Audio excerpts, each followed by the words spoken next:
Papa Po, bonjour. Bonjour. Vous êtes chargé des missions de l'église kimbanguiste. Nous savons que vous êtes à Kamba, mais nous vous avons vu ici à Kinshasa. Vous avez fui Kamba ou quoi?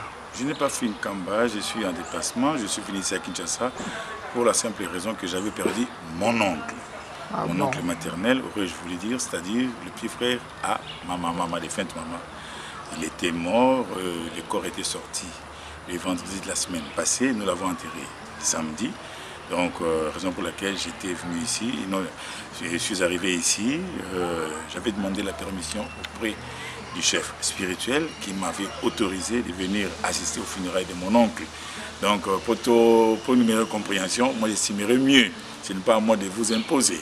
Mais dans l'émission, surtout dans Lingala, pour une meilleure audition, Batonio, Sobalanda, comprendre.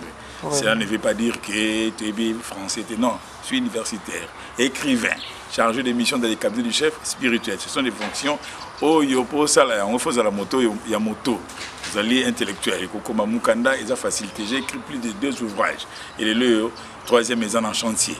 Donc voilà, donc Nayaki, il est en français. Il est dans mon société. Il y a noko nangai, il est maman nangai propre. Atika kibiso, bongo na singa kinzele pa mokonzi. Il y a Boulé, chef spirituel, mokonzi lingomba église kimbangiste. Papa Simon Kimbangu Kianga ni pambate na sala na cabinet na yé, nous allons charger des missions dans le lobby. Marandeng wanate, il faut singa nzele pa mokonzi. Oui, ce qui a autorisé oye, mais le goza maramba famille. Mokonzi aboya kakutute tikaka moto kende ko assister pour tout marabiso moko te tout marape na famille baza pe na besoin na yo taka tozela na nkamba esengeli pe to assistaka na makambo so za na kati ya libota na kati ya famille, raison pour laquelle nayaki omoninga awa na Kinshasa aussi prendre ngai moni na za na tenir relax. Donc voilà quoi. Papa Po, toi vraiment kolobela loko sengi to za na Lingala, toi kolobela mingi sur conflit oyo au sein de l'église kimbangiste. Et d'abord, pourquoi ce conflit-là et puis ce conflit où il y a une séparation entre Bino et l'église kimbangiste? Depuis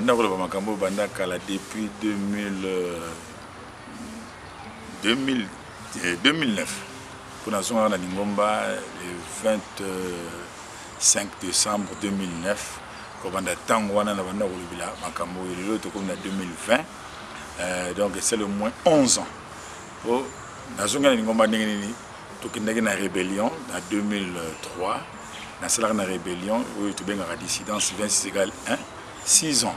Donc de 2003 à 2009, dans 6 ans, on a voyagé partout, Congo Brazzaville, Pointe-Noire, Ngande Moto, Nabandaga, Masulango, on a voyagé, on a des Sikamorona, papa, on a une dissidence 26 égale 1. Donc, ils ont confisé. Ils ont dans le bilan local. Bon, peut-être vous êtes journaliste. Certainement, na moni au yebi pena ma église qui m'a mis c'était mais le rôle tourni il faut dans le bas le rôle les réseaux sociaux et les kabisikano surtout conflit l'église ezalati batu baswanate to swanate et loko moko se créer na ngoka kandingi wana biso nde tango to monaki était assemblée générale et salimaka na octobre 2002 et na cadre assemblée générale wana ba décision est kangé maka. Assemblée générale extraordinaire bien sûr l'église Kimbangiste, déjà Kangimaka et puis Maka plus de 63 résolutions sur la sanité et le Bamara a été chef spirituel Azaraka Moko. Bande Konayo Azana Katia famille. Bana pas soloké, les bana pas de Lungana, bana pas d'Angena Natang, wana balabagi, on se trouve comme conseiller direct. Et ils ont marqué 63 résolutions. Mais si vous avez vu ce qu'il y a été chef spirituel. Azaka Yemoko, Bandegone Bakom conseiller direct naïe, il a les Arabes se passent, tu ne pas question, Bandegone Bazaba chef spirituel, adjoint. Et à cause de la Yemoko chef spiritualité, d'où Bisso se retiraka, Bisso Moro, et surtout que tu l'as rappelé, responsable de la jeunesse, on a un secrétaire provincial, il y a une autre de la jeunesse qui m'engage dans la ville de Kinshasa, et Bisso nettoie une victoire train. Parce qu'il y a une résolution, il y a l'Assemblée générale dans le pays, il y a un projet qui est Ijiki. Ijiki, une autre jeunesse qui bangis, une autre de la jeunesse qui bangis, ils allaient dissoudre et Kofi. Donc la personne est responsable, tout cela a lésé, et cela a passé, d'où on a une rébellion ensemble de nos frères et sœurs, il y a chef spirituel, tu as une rébellion pour te combattre les chefs spirituels, te combattre le système, te combattre la résolution. Le rôle ni rôle quasi aux raté bisoni tout donc donc tu pas le coup mais pas cofondateur pas fondateur à dissidence donc pour sur le dit fondateur donc quand tu na le ba cofondateur tu es pas fondateur bisoni to créer le quoi to fonder le quoi so na to bien ba cofondateur to tiakande ba ande quoi chef spirituel ba ngonde ba fondateur. Alors, je suis responsable, il y a jeunesse, on est cofondateur. Mais les loyaux, après, il y a le professeur avant, il y a ma recherche, oh, non, il y a un cofondateur. Il y a un fondateur. Pour gagner un rôle, il y a une autorité, il y a un papa Mabandi, il président national de la jeunesse qui est na RDC, na ami Moroboye, il n'est plus mon ami, bon, il y a Kenda na poto sigo papa Sis Malunda mais c'est la secrétaire national de IJK na RDC. Donc biso misa tu ne te joues qu'un rôle ya makasi biso ndene ba cerveau moteur parce que tout le monde avait peur. Et au sein de mandene ko lega ndenge to zobang alors biso zoka les devant ya ko mona ba autorité politico administrative ya mboka na biso ko déposer ba lettre partout pour na ko boya ba résolution ko inciter ba jeune pe le kola le roi to zaki na jeunesse devant derrière nous tu le dis que non tu ko boya ba résolution wana. Donc, rôle de joueur, c'est un rôle prépondérant. Rôle, il y a ma casse, donc ils sont des leaders, des meneurs. Donc, quand on a il y a dissidence. Le Banamon a questé, il y a fait des fins questés, miliciens et menés, en négatif, il y a actionnaire et vivre la musique. Donc, Bissot Penga, il est là, après la recherche, c'est actionnaire. Actionnaire, il y a dissidence. Donc, on a actionnaire, quasi contribution à la mécanicité. Pour actionnaire, ils ont mingi au chambon, mais c'est actionnaire dans la mécanicité. Donc, ils ont un cerveau moteur, un mito train. Et on a payé, j'étais journaliste comme toi, collègue à la télévision, avec une émission, qui en marche. Il y a de la jeunesse qui mangue en marche. Une émission, on dans la radio, la télévision, émission, mon identité. Donc, regardez sur l'équipe, tu as centré, avec une église, en Kamba. Mais papa, pour te salaire. Voilà, donc bisonde donc ngai bisonde bingai yalo ko na miti orgueil bisonde bina ba ténor, ba leader, ba fondateur, cofondateur pe ba actionnaire. Donc rôle na joie au tembete parce que so o tembete no bano zalakate. Na ibi oya zalakate o zalakate. Ya mona ba o ba yaka ko ya na kata likambango ta na solo ba boya au tembete pour so tembete biti yo zalakate vanania. Yo yaka prévision kanga mo na yo. Na ibi o yaka nangonga boy oyaka na tamboy oto bandaka na ye to zalaka de yango metango biso to longo na biso ngai na kei o melo kango gaz be sila donc moi to le bezati donc o tembete pour so tembe na contredire yo si to so zalaka télé na première heure na minti obozo attendre c'est pour na likambo wana je explique ça za moko et puis batonyo so bazana sima na ye to ndengeni papa yo on te pose la question de me voir comme ça, à l'œil nu, aux jeunes, aux intellectuels. Et puis, nous avons posé la question là, c'est aux amotamayel, aux motos. Yo mon obi, na Katalingomba, Tona Mokili, chef spirituel, assisté de 25 chefs spirituels adjoints. Donc, ça devrait être une première dans le Salima Mokilité. Chef spirituel avec 25 chefs spirituels adjoints. Quel genre d'administration a Tayomo? Tel le président Kabila, Joseph Kabila, a joué le Kanissi à cause de la président. Tant que président, on a une élection, bien sûr. Tant que ya tambu samboka tant que liwa tatanaye. Mais si ma mikolo, makele ayokondima. Il y a 4 vice-présidents. 1 plus 4. 1 plus 4. Mais Makabiso. Pays Kobaki, donc heureusement qu'il s'est imposé, mais pays Kobaki est ingouvernable. Au monde, vice-président chargé de. Au Ecofin, au chargé de la sécurité, au chargé de. T'as la garde des ordres, on a Tamboka. Tu t'as aucune élection. Allez, mon cause, est-ce que les gars, mon corps. Si tel a été le cas pour notre pays, on a du côté politique, bon, on a Katalingomba, Atayo Moko, chef spirituel Moko, on a 25 adjoints. Ah non, Olobanini ke ezandengeni atayo moko. Otuni pour moto eza na mémoire moko éléphantesque qui n'était éléphant.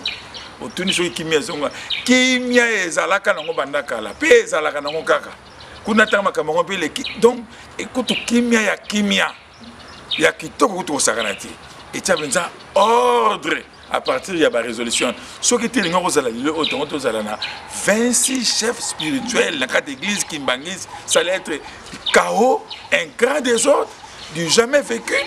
Dans le salématé. Parce que au moins les alliés, pour l'église moto na moto alingaki arene na kwena ye na mboka oyazali parce que moi na mona kuma koyela ngana okende mboka oyo ngana ozana Canada pour bamsi bazaka na Canada bamsi bazaka na France, Belgique, Angleterre, ainsi de suite, Congo Brazzaville, Angola, tout Angola ça un enfant hors mariage. Alors papa pona katio parce que lobi Angola mais toujours kana Luanda nan za par rapport et puis na Luanda siège nezali apparemment Kamba na siège à Luanda yo kana raté c'est qui papa Paul et puis makamuni à Luanda ebisi biso po apparemment na ba dire na yo bon moko ezongi mais nous attendons parler de papa Paul ezalaka bandaka la ezalaka na yango ezonga c'est quoi nan de papa Paul et puis siège à Luanda ezalaka ndi evanda benza kimia. Oh, bah c'est rebelle, ou se rebelle, kala kuna batika na position na bango. Kaya Angola il est un monsieur wana o to benga Paul qui sur lequel les Congolais batia Paul qui sur lequel les nègres zalaka. Via zali mwana or mariage un enfant adoptif permettait un peu de qualificatif via un enfant hors mariage pourtant il n'a pas cette qualification, c'est qualificatif. Un enfant adoptif bah adopta qui est pamati maman na ye azalaki abotaki azalaki molonga ni ya papa kisolokele yende akendaka komi vandisa na Angola à s'autoproclamer chef spirituel et pourtant l'église mangis dans le chef spirituel azalaka mokoye à s'autoproclamant il ronge l'église jusqu'aujourd'hui pourtant ba bengana kaye personne non grata permettait une personne indésirable. Nathan il y a présent Dos Santos tant azalaka nanu o bien akuna na Congo na Angola zedu abengana ka salaka 10 ans mais a sali manœuvre après 10 ans a su comme zongisa dossier na eza kolanda matilelo ba autorité angolaise batika été bien que a s'imposer na bandenge na ye na ba moyen moko maléfique mais yo nous les tenons à l'œil donc il dérange il ronge à ça pour évoluer au nom. Il y a soi-disant église kimbangiste. Papa Paul, le remarque important, c'est que vous liez au nom de l'église kimbangiste. Mais qu'est-ce que vous faites pour casser le coin? Parce qu'il y a des gens qui ne savent pas tout. Les gens qui ont été et puis, apparemment, il y a une réconciliation. Et puis,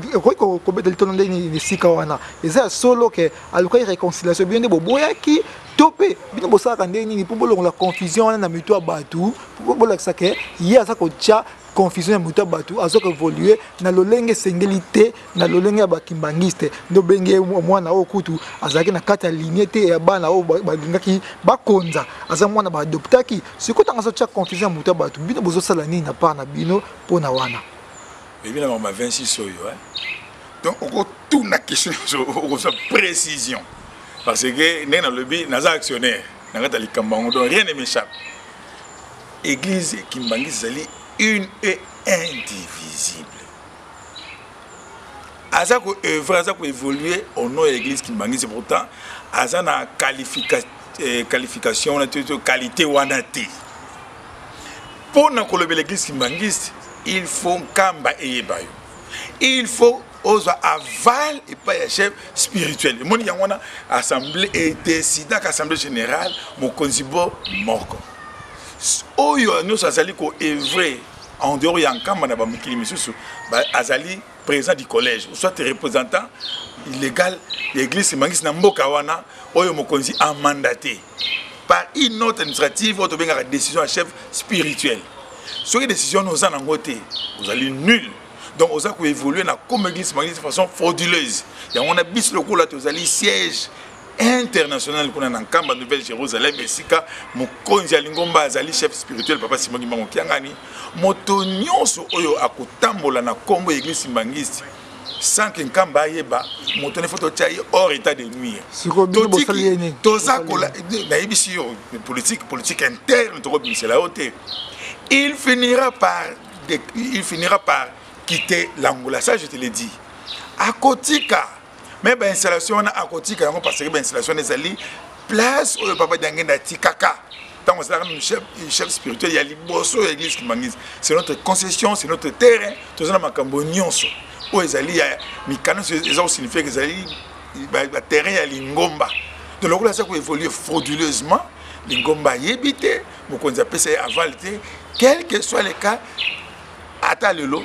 Atalobi kuna ako déguerpir Angola wana ako bima ndenga bimaka asalaka 10 ans na libanda ako bima de nouveau totalaka ndenge toza ko kende olobi de kama réconciliation ça que yo muté bo sana maka peut-être toute une question na zonga kaka réconciliation batu ba se réconcilier ce qui ba sonaki tout au début de baki na ngai papa pour kendaki discussion séparation il n'y a pas eu séparation nous étions partis de nous-mêmes. To soit nana mututé lingomba et soit naté bato bazalande lésé et puis que non mokonza ko zala yete biso tout ozali ba chef spirituel biso pe ba responsable ici ya jeunesse qui mangisi bien sûr to landi to bi ah biso foto chabino maboko po loko oyo e ko vanda te fo ezo nzela donc ba ko se réconcilier na ndani réconciliation c'est le makana nani bato ba swanaki bato ba disputaki bato ba se querelaki. Tout ce qui est là, nous étions partis de nous-mêmes. Avec l'idée que le chef spirituel viendra vers nous pour nous récupérer à Robenga Bisoboya. Oui, chef spirituel, à Robenga Boya. On a pendant 2003. Si écoute na 2010, à ce moment Boya, Biso na appel na Yewana, 2003, 2009, 6 ans, dans Zonga. Banga, c'était un accueil chaleureux. Et le Oyo, je ne me vante pas, chargé de mission. Donc, vous avez un sommet, un cabinet à mon conseil, comme chargé de mission. Si tel a été le cas pour moi, ceux qui m'ont dérouné, assimiler à Bazonga na bango, conseil direct. Conseil, qui dit conseil direct, mais après le chef spirituel, mais bino. Tu changes la terminologie pour éviter confusion, pour éviter imbroglio, pour éviter marasme. Pour éviter l'ingomba et qu'il y ait un désordre indescriptible. Il fallait unité de commandement, mais moko. Il y a une orientation, conseiller direct, chargé de. Ça ne pouvait même pas, il n'y a déranger dans notre. Que réconciliation par rapport à quoi? Réconciliation pour avoir fait quoi? Tu vas se quérir là. Tu vas se réconcilier dans la rébelle. Tu vas une rébellion.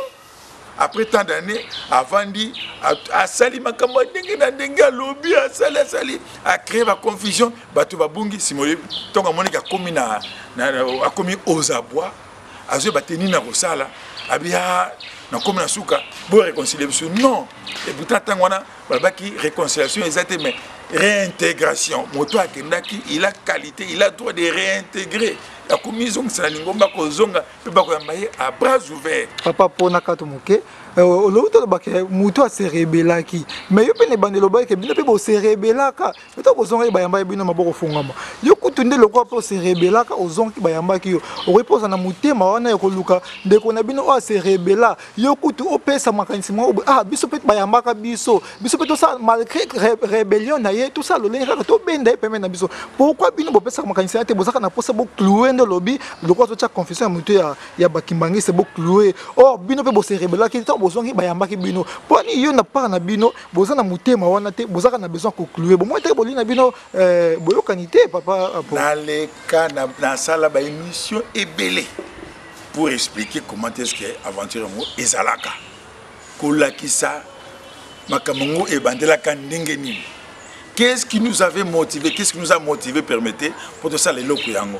Na expliqué, na le biloko la kaka na micro oyo, na bandaka ko cité bandeko, ba jeune bandimi, ba bunganzela, loko la ngana réintégré, ngana zongi, na sengi pe bandeko kaka na micro oyo na bandeko sala ba émission ko senga bango boya ngana zongi bino pe boya le chef agent ba à bras ouverts ba tout non tozonga biso morote avant tozonga photo ya en masse likambo nzambe zala kandengo la foi est individuelle moto na motazana mokolo oyo ye akendaka na 26 mususu akendaki lelo mususu akendaki après une semaine mususu aye nayiba mususu bayaki après un mois 2 mois 3 mois mususu même après une année mais tant que bovandi mususu kutu 2 ans tant que bovandi bike non poto kende biso nyonso tout papa soto sende ngona lingomba papa simoki mbangu kufi loin kozala te des ordres de kota bato basala n'importe quoi olandi papa alors pour ne préserver valeur à lingomba ko garder physionomie à lingomba ko garder crédibilité personnalité à lingomba ba télé na mibeko et mikanango bimaka depuis 1960 61 tant papa denga nazalaka chef spirituel wa yambo ya liboso église mangisi mikane salamaka assemblée générale sama pe na tango wana moto oya kei moto oya bimi na libanda ake se rebelle yemoko poazonga. Il faut aya individuellement personnellement ba yambaye amona ni ba yambie cérémonie et salemi bongo sima ami zongisi comme mondimi depuis 1960 61 et ko selema susu na bambule ko pusana alors papa donc ça ba texte ou etikala bingomba ça ko respecter mo scrupuleusement ce que a des ordres kaka ki bato bakendaki en masse lengwana moko individuellement ce que ba ni ba ya papa au créer chaos to connaître chaos na l'église Mbangisi. Mon exemple, c'est vraiment un exemple à suivre, papa. J'étais dans la dissidence. L'un des ténors, dans zonga ba yambangai, na miso battu surtout, ce côté au kangi motima au kasonia, na ona lobaka, ya mabina malamu, ya mabeku tezalaki ya 99%, mais ba yambinga na zongi après 10 ans d'observation, on habite 10 ans d'observation, les lots on a sommité l'église comme chargé de mission. Papa, ils ont facilité. Dans le cas, ceux qui ont simplement dit chargé de mission, les lots oyo. Bon, bande ko chef spirituel, bande bazala nini. Hein, papa, atayo moko. Moi, je ne me vante pas. Je vois les chefs quand je vais. Parce qu'ils ont chargé de mission dans un cabinet. N'a pas conseil direct, n'a chargé de mission. Dans le cas, ceux qui ont pourquoi pas les autres? Merci beaucoup papa po. C'est quoi le message ni okopé ça po yokutu mutalibanda bayambi yo bongo bande ko nungu atakuto bengi mona bazwaki kozwa libanda mais bakolaki ensemble na bolingo même souci ya maman makonda bakolaki bango na ebité mais bakolaki en famille bazana moi affection ke bino kutu batalibanda soki mutalibanda bayambi yo mais bongo kutu bango bandeko c'est quoi message ni okopé ça po kimie kota talaka ezape makamwanzambe boswana ka bondo na comment était malamu te message nini oyo ko pesa pour yo mona mokonzi er nyoso peut-être message no pe ko za influence le quoi yo moko posa une influence na présence ya mokonzi ko soit les alaraté chef spirituel un homme il y a clémence un homme de grand cœur un homme sociable biso ba kimbangis na foi na biso tolobi nzambe Dieu na la bi na foi na biso ba kimbangis tolobi nzambe aso na kate message ezalaka ya koteya ya ko rappeler batu to samibeko pour konza likolo eza kozela biso so to kufi to mona to ke na kemvo ya seko na seko aza clément ya kosakanati ya finga kate jamais o ba conseil direct bande ko na o ba sana yekuna o ba leka na bat non kasi olanda nde bangonde o mona ba chaîne surtout na ba YouTube.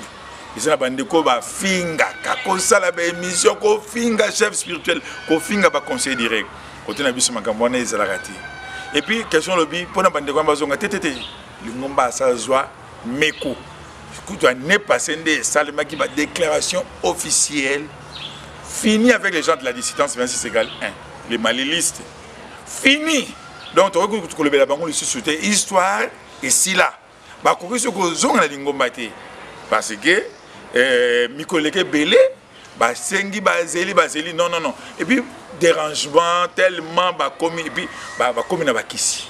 Kat na bango, mingi bazo komisa franc-maçonnerie, bazo komisa rose quoi tozana ba image dommage yo za nangote plus tard to repé sur bazo komisa franc-maçonnerie bazo komisa rose quoi bazo komisa magie alors donc ya on tozo benga bango bato na soloka bato na bankisi bato na soki bazongi na nkamba bazonga lingomba ya ndipo ba baby sa lingomba bakotisa kisi na kata lingomba bakotisa magie bakotisa biloko ya mabe ya kona tobi lokola bino bosimbi biso lingomba na biso simbaka kisi te ezali to sambelaka tata nzambe kolo yesu tata molimo mosantu to sambelaka nzambe to simbaka soko simbi kisi so bana lingomba lokola bango baza crampé déjà na monde ya magie bazo komisa bakisi okomona na télévision na babilili mona papa dange na papa martorel azo komisa franc-maçonnerie za nango iloko moyera mabete to ba komi très dangereux alors otala kuna polo na niveau ya Angola ba cérémonie muso asala mnekonosa témoignaka papa Ben kokata mutu antaba bakunda yango na kati ya chambre ozalaka papa dange na banda kola soko na Angola donc biloko ndingwana kitoko mingi to fini donc papa journaliste pour votre connaissance pour l'éviter donc autour ensuite que batanga bazonga boyoka te koyoka neza na ngudité histoire ici ici là baza bato na soloka bato na bankisi bato na magie donc biso na bango to soko sangana te l'histoire est close. Tu comprends papa pour les noms Lili et Kanakate donc tu conclusion peu tu éclaircissement na maïnios ou tu as qui na posa to yeba siko de lobana suka et kozani pour na traiter auto sali pe mona yo pour na bakimbangiste oyo bazana bo solo na nzela obino boponi batala nkamba bala na papa Simon Monkianga ni mokonza bule mokonza lingomba iloko ba bakseyati biso to lobaka na sima ya papa te oya lobi encore to landaka to lobaka iyo pour nous ça ba projet zebele na mikolo koya to sala ba émission boyeba nini to sala na mutama sumu pour na wetali film Simon Kimbangu to kenaki Congo Brazzaville to comment na to kenaka Angola to tambola presque ba province ni surtout Angola to mataki avion to lembaki avion boke vendredi bozongi dimanche to tambola ki na ba avion moyenté et ba projet zali ya ko pima na mikili na poto kalaté bokoye ba programme bokozo yango à travers ba émission na bino boza ko sala donc toujours ma kalaté toujours que na mikili na poto et donc bokoye ba to kene ko sala nini kuna nde to ko présenter deuxième version ya deuxième partie permettez ya film ya papa Simon Kimbangu deuxième partie suite et fin ya mo mutama suma to kene sikoyo tout la qui s'en a mboka mikili na poto na ba différentes paroisses tout le belé yango ce qui tous appelle na ba DVD to kenango et tout tiki pe kuna o ba kosomba ba sombi et tout le capé na ba chaîne ya télévision TV5 France 24 RFI tout le belé kambo yango et tout la qui s'en a mokili mombaete papa Simon Kimbangu yende azali le plus vieux prisonnier du monde il y a ça là 30 ans. Nelson Mandela va ça 27 ans, mais ça a 30 ans. Et puis la prison on a une cellule sur 1m20, sur 40 sur la sanitaire. Cellule moko ya boye kaka. Donc ils étaient pas prison que Nelson Mandela est consort, à kokotana avant des heures autambola meilleur cellule on a fait ça là la ngoté. Donc to kende poto bouclé makambo et film il y a papa Simon Kimbangu, papa dernier na bana mutama sumu de brinde. Film oyo ko même yo mosika. La moto kenda kaka kalisa la raté poza maloba ya muku nzambe papa diangenda bien papa Simon Monkianga ni oya kitana ki bango pour après papa diangenda zaki papa dialungana sima papa dialungana papa Simon Monkianga ni arele aka peka na maloba na pona loba yete oya papa loba na yo e osala makaka ndengwana okende musika bakangisa ngai to zala kana ensemble donc yo de soko ye o ekosalema ngala bomba ngati oh, Simba. Oh, merci papa, merci. Voilà. En tout cas, tu as na muzindo ya film et attends comme pembeni avant bokende mikila poto lobby. Donc c'est peut te rappeler que vous a chargé chargé d'émission dans les cabinets des chefs spirituels de l'église Kimbangu. To komisi to tondi batondi po. Yemo ko mokonzabule abenganga baona conseil direct apo salimba mwana mongala. Abatsanga mwana mongala pona lobaka nanga bobele polele na finga raté bobele solo. Soko ina mangamba lokutanga na zonction na nzela. Netikoyo papa journaliste a commis éclairé. Merci beaucoup. Merci beaucoup.